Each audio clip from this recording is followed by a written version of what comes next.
কোন গোপনে মন ভেসেছে ধারাবাহিকে আমরা দেখেছিলাম মন্দারকে পুলিশ ছেড়ে দিয়েছে। আনন্দ করে সকলে বাড়ি ফিরেছে। বিয়ের প্রস্তুতি শুরু করতে বলেছে শ্যামলী। তার আগে ওর একটা কাজ আছে। ও চলে গেছে তৃষার কাছে।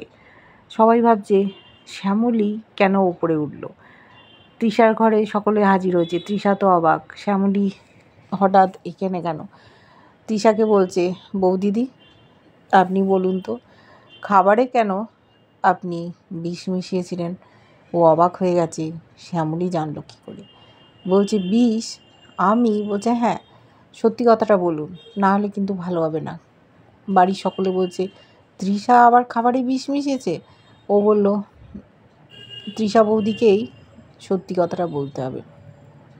যখন দেখছে খুব চাপ দিচ্ছে, আর কোনো উপায় নেই বাঁচার, ইচ্ছে করে নাটক করলো অজ্ঞান হওয়ার। পড়ে গেছে। শ্যামলী ভাবছে সন্তান সম্ভবা, যদি কোনো বিপদ হয় তখন নিজেকে ক্ষমা করতে পারবে না, বাচ্চাটার ক্ষতি হতে পারে। সাথে সাথে ডাক্তারবাবু এসছেন, উনি বলেছেন আমি কিছু ওষুধ দিয়ে যাচ্ছি। মনে হয় স্ট্রেস থেকে উনি অজ্ঞান হয়ে গেছেন, ওনাকে যত্ন করে রাখতে হবে। তাই এইসব কথা আর শ্যামলী বলবে না, অনিকেতকে বলল। কিন্তু ও যে যুক্ত এই ঘটনার সাথে বুঝতে পেরে গেছে। সকলে বিয়ের মণ্ডপে পৌঁছে গেছে। এদিকে আন্না ভাই অরুণাবর সাথে কথা বলেছে। অরুণাব বলেছে যা করার আপনাকে আজকেই করতে হবে। আন্না ভাই বুঝতে পেরেছে মন্দারের হয়তো স্মৃতিশক্তি ফিরে আসছে। যদি পরের স্মৃতিগুলো ফিরে আসে তাহলে তো ওদের পক্ষে মুশকিল হয়ে যাবে। ওদেরকে চিনে যাবে, কে আটকে রেখেছিল, কি করে ও দুবাই থেকে এখানে এলো, আন্না ভাইয়ের সহকারী হলো, সমস্তটা জেনে গেলে ওদের বিপদ।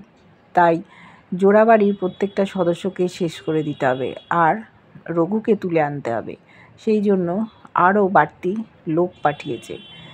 যারা ছিল তারা তো আছেই, সকলে ঘিরে রেখেছে জোড়াবাড়ির প্রত্যেকটা সদস্যকে। এদিকে তৃষা নাটক করে যাচ্ছে।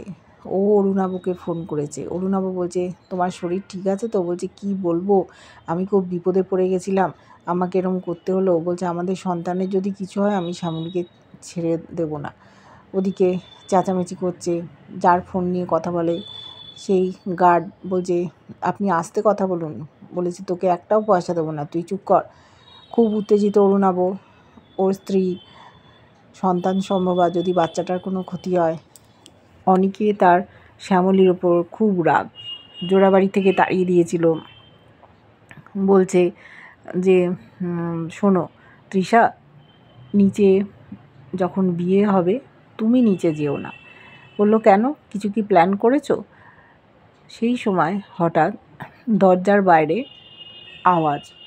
শ্যামলীর মনে হয়েছিল তৃষা হয়তো কারোর সাথে ফোনে কথা বলছে, ওই জন্য ঘরের দরজাটা খুলেছে। আর তৃষাও বুঝতে পেরে ফোনটা কেটে দিয়েছে। কেটে দিয়ে পাশেই একটা ওয়ার্ডরোবের মতো ছিল, টুল জাতীয় কিছু, সেইখানে চাপা দেওয়া ছিল। সেই চাপার তলায় ও ফোনটা ঢুকিয়ে দিয়েছে। চুপচাপ দাঁড়িয়ে আছে।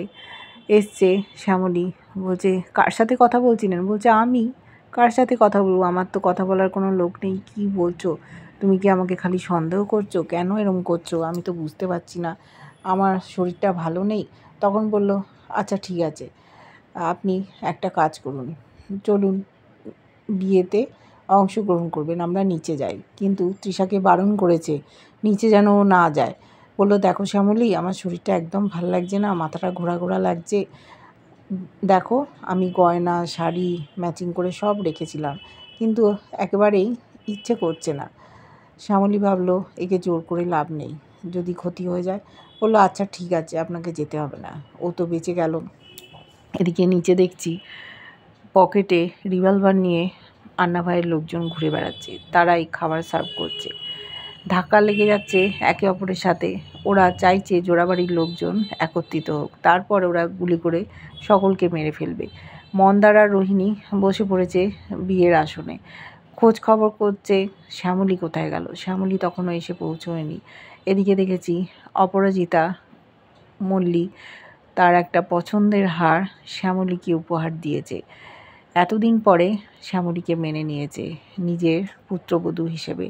শ্যামলী বলেছে যে আপনি এটা আমাকে কেন দিচ্ছেন? তখন বলল, দেখো এই হারটা তো আমি অনেক পরেছি, এখন আমার আর পরার বয়স নেই, এটা তোমাকেই মানাবে।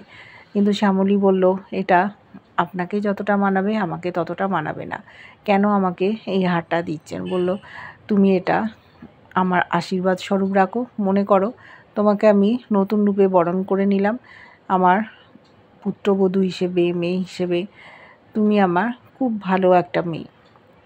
শ্যামলী তো খুব খুশি। অনিকেত আর শ্যামলী নিজেদের মধ্যে খানিকটা সময় কাটাচ্ছিল, একে অপরের ভালোবাসায় আবৃত হয়ে।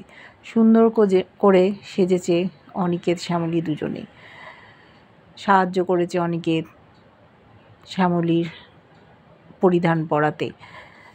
সেই সময় এসেছিল অপরাজিতা, ছেলেকে বলেছিল তুই নিচে চলে যা, শ্যামলীর সাথে আমার দরকার আছে। লুকিয়ে গয়নাটা এনেছিল, দিয়ে ওকে উপহার দিয়েছে।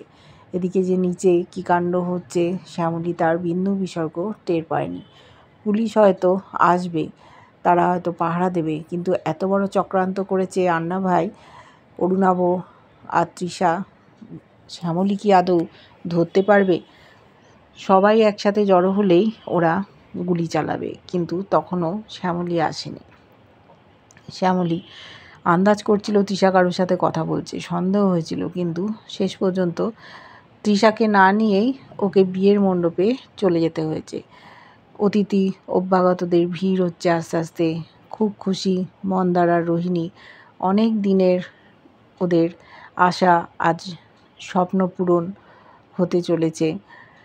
ভেবেছিল সংসার করবে, কিন্তু কিছুতেই হচ্ছিল না, নানান কারণে আটকে যাচ্ছিল। শ্যামলীর জন্যই আবার সেটা সম্ভব হলো। একে অপরের ভালোবাসায় ওরা মোহিত হয়ে আছে। বুঝতে পারছে না মন্দার কী ঘটতে চলেছে ওদের জীবনে। দেখছি আন্না ভাইয়ের লোকেরা চতুর্দিকে ওদেরকে আস্তে আস্তে ঘিরে ধরছে। আন্না ভাই ফোন করেছিল ওদেরই লোকজনকে, ওরা জানিয়েছে যে আমরা পারলে তো এক্ষুনি শেষ করে দিই। বলেছে না না, আগে দেখ বাড়ির সকলে এক জায়গায় এসছে কিনা।